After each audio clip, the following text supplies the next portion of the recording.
নিয়ামতপুরে নবী দিবস উপলক্ষে মিছিল মুসলিম সম্প্রদায়ের।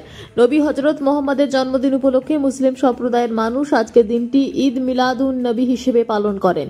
অনেকেই আবার এই দিনটিকে নবী দিবস হিসেবে পালন করে থাকেন। নবীর জন্মদিন নামেও এই দিনটি পরিচিত। ইসলামের শেষ নবী বা বার্তাবাহক ও রসুল ছিলেন হযরত মুহাম্মদ।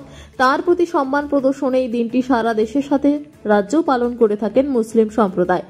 সেই মতে আজ সোমবার সকাল 10টার সময় বৃষ্টিকে উপেক্ষা করে রাজ্যের পশ্চিম বর্ধমান জেলার কুলটি বিধানসভার অন্তর্গত নিয়ামতপুরে মিছিল করে নবী দিবস পালন করলেন মুসলিম সম্প্রদায়।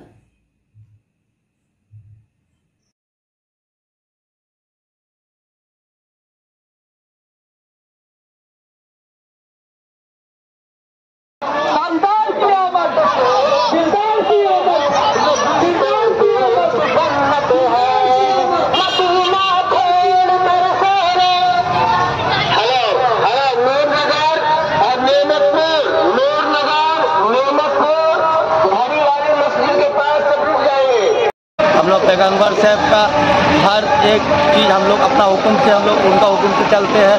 जिस तरीक़े से हम लोग खुशी मनाते हैं ईद का समय में, उस तरीक़े से हम लोग ईद मिलादुन नबी में भी खुशी मनाते हैं। हम लोग पैगंबर साहब का हम लोग अपना उनका जन्मदिन मनाते हैं। जिस दिन में हम लोग का आज जन्म दिया था हम लोग पैगंबर साहब, उसका खुशी में हम लोग ये आज ये जुलूस निकाल करके मिठाई बांट करके हम लोग फातिया करा करके रोज़ा रख के नमाज पढ़ के मनाते हैं। जुलूस कहाँ से निकाले और कहाँ तक दिए? ये हम लोग का नबी नगर से आई और नियामतपुर मस्जिद मोहल्ला से होते हुए आई, बाजार होते घूम के वापस फिर अपने और नियामतपुर बाजार और नियामतपुर नबी नगर तक अपना मोहल्ला तक पहुँच गई। अपना नाम बताइए। मेरा नाम मोहम्मद सबीरुद्दीन, प्रदेश कांग्रेस कमेटी माइनॉरिटी डिपार्टमेंट का जनरल सेक्रेटरी।